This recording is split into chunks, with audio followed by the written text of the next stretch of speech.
Кызыл Кыядагы жана Сүлүктүүдөгү шахталардагы кырсыктардан 2 күндө 6 адам өлдү. Баткен областынын Кызыл Кыя шаарына жакын Кадамжай районуна караштуу жердеги эски шахтыда иске ууланып каза болгон 3 киши көмүр казуу иштерин өз алдынча жүргүзүп келгени аныкталды. Газга ууланып мерт болгондордун тег жайы такталды. 42-32 жана 21 жаштагы жарандардын бири кызыл кыялык, экөө ноокаттык болуп чыкты. Сүлүктүү шаарындагы каргашадан көз жумгандар 44, 43 жана 40 жаштагы жергиликтүү тургундар экени маалым болду. Алар Абдукахар жоопкерчилиги чектелген коомунун көмүр шахтасында иштеп жаткан учурда газга ууланып калышкан. Булардан башка дагы 2 адам жабыркаган, алар ооруканада, абалы канааттандырарлык. Кызыл Кыядагы окуя 6 октябрда, Сүлүктүүдөгү окуя 5 октябрда катталган. Эки фактыны тең аймактык милиция бөлүмдөрү жана мекемелер аралык комиссиялары териштире баштады. Досуңуздар ой кетиресиз. Досуңуз менен болсун арнайы. Социалдык тармакка Өмүрбек Текебаев, Өмүрбек Бабанов жана Алмазбек Атамбаевдин уулу Кадырдын чогуу түшкөн сүрөтү жарыяланды. Маалыматтарга ылайык алары депутат Руслан Казакбаевдин баласынын үйлөнүү тоюнда жолугуп сүрөткө түшкөн. Ошондой эле тараган видеодо жогорку кеңештин бир катар депутаттарында тойдо олтурганы тартылган. Андан сырткары Алмазбек Атамбаевдин жубайы Раиса Атамбаеванын да коноктордун арасында олтурганын көрүүгө болот. Бул сүрөт видеолорго социалдык тармактын колдонуучулары түрдүү пикирлерди жазышууда. Айрымдары бир ой бириктирбеген саясатчыларды той бириктирет дешкен. Терс пикирин жазгандар дагы жок эмес.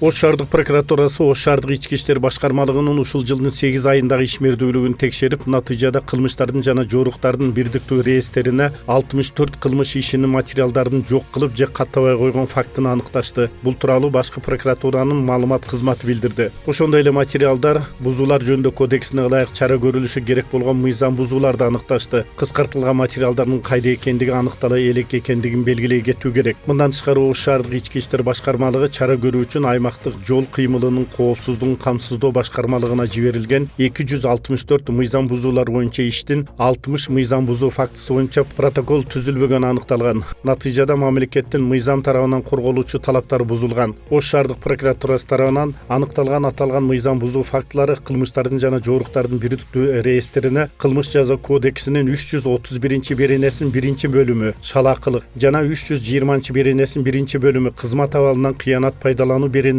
менен катталды. Сотко чейинки өндүрүш иштери экономикалык кылмыштарга каршы күрөшүү кызматынын Ош шаардык жана Ош областтык башкармалыгына тапшырылды. Ош шаарында жаш мыкты мугалимдерди аныктаган кезектеги жаш мугалим 2020 кароо сынагы башталды. Катышууну каалаган жаш мугалимдердин документтери 22 октябрга чейин кабыл алынат. Уюштуруучулар маалымдагандай, кароо сынактын катышуучуларына 2020 жылдын 20 майына чейин байкоо жүргүзүлөт. Бул мезгил аралыгында конкурс катышуучусунун ишмердүүлүгү бааланып, комиссиянын жыйынтыгы чыгарылат. Жеңүүчүлөргө баалуу белектер, акчалай сыйлыктар каралган. Сынак жогорку кеңештин депутаты Абдувахап Нурбаевдин демилгеси менен уюштурулуп, жаш мугалимдерди колдоо, педагогикалык кесипке кызыктыруу жана мугалимдик чеберчилигин арттыруу максатын көздөйт. Кызыл Кыя Фергана Кызыл Кыя эл аралык автобустук каттамы ачылып иштей баштады. Бул тууралуу Автотранспорт агенттигинин Баткен аймактык башкармалыгы билдирди. Каттамдагы алгачкы автобустар Кызыл Кыя шаарынын мэринин өкүлдөрү, шаардык кеңештин депутаттары узатып, Ферганада Өзбекстандын президентинин өкүлү, Фергана областынын администрациясы жана район акимдери Шаан Шөкөт менен тосуп алышты. Алгачкы жүргүнчүлөрдүн жол акысы акысыз болду. Калган күндөрү жол кире 65 сомду түзөт. Айта кетсек, 2005 жылкы Анжиян окуяларынан кийин Өзбекстан Кыргызстан менен чек арасын бир тараптуу жаап, андан өтүү татаалдашкан. 2016-2017 жылдардан тарта эки өлкөнүн президенттеринин, премьер-министрлеринин жолугушуусунан кийин карым-катнаш кайра жанданган.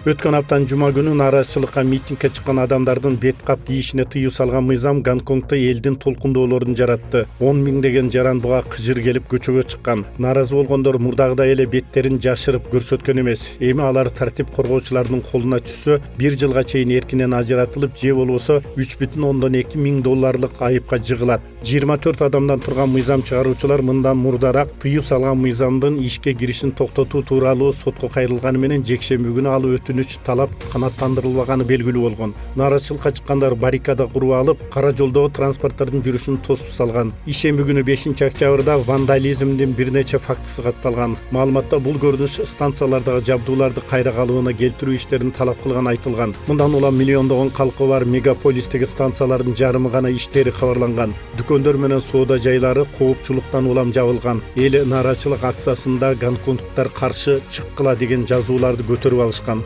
Ал эми тартип сакчылары баррикадаларды тазалап, жаалдангандардын чыкканы мыйзамсыз экенин айтып, тезирээк тарап кетүүсүн талап кылышкан. Кыргыз Республикасынын эл артисти, эл аралык сыйлыктардын лауреаты Арстанбек Ирсалиев көз жумду. Бул тууралуу опера жана балет театрынан билдиришкен. Маалыматка ылайык Арстанбек Ирсалиев 5-октябрда көз жумган. Алы 1953-жылы 25 февралда Чүй областынын Кара-Балта шаарында төрөлгөн. Ленинграддагы балет мектебин аяктап, өмүр бою Кыргыз опера жана балет театрында балет бийчиси болуп иштеген. Ал 17 жашында режиссер Болот Шамшиевдин Ысык көлдүн кызгалдактары тасмасына тартылган. 1969-жылы бүткүл союздук конкурста рикша балет бийлеринин сынагын утуп алган. Ошол эле жылы ал Кыргыз улуттук академиялык опера жана балет театрынын башкы бийчиси болгон. Арстанбек Ирсалиев бийдеги карьерасы аяктагандан кийин Бишкек балет мектебинде мугалимдик кесибин баштаган. Кыргыз балетинин негизин түптөөдө анын маанилүү ролу бар. Олуттуу ооруга чалдыкканына байланыштуу өз мекенин таштап Америкага кетүүгө аргасыз болгон.